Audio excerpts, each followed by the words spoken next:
ایک کافر نے ایک مسلمان سے کہا، اگر تم میرے 3 سوالات کے جواب دے دو تو میں مسلمان ہو جاؤں گا۔ سوال نمبر 1، جب ہر کام اللہ کی مرضی سے ہوتا ہے تو انسان کو اس کا ذمہ دار کیوں ٹھہراتے ہو؟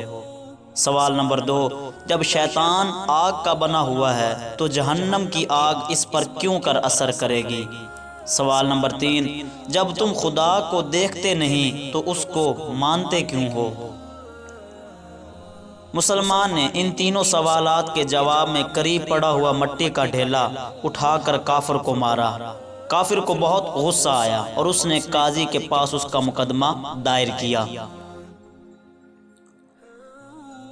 قاضی نے مسلمان کو بلایا اور اس سے پوچھا کہ سوالات کے جواب میں مٹی کا ڈھیلا کیوں مارا؟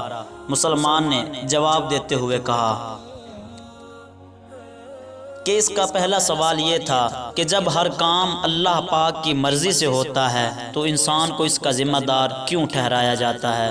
تو اس کا جواب یہ ہے کہ اگر میں نے ڈھیلا اللہ پاک کی مرضی سے مارا ہے تو اس کا ذمہ دار مجھے کیوں ٹھہراتا ہے؟ دوسرا سوال یہ تھا کہ جب شیطان آگ سے بنا ہوا ہے تو جہنم کی آگ اس پر کیوں کر اثر کرے گی؟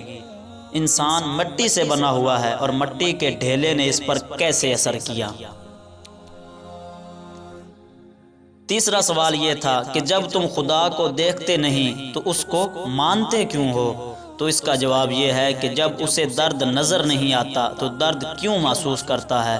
تمام سوالوں کے جواب سن کر وہ کافر مسلمان ہو گیا۔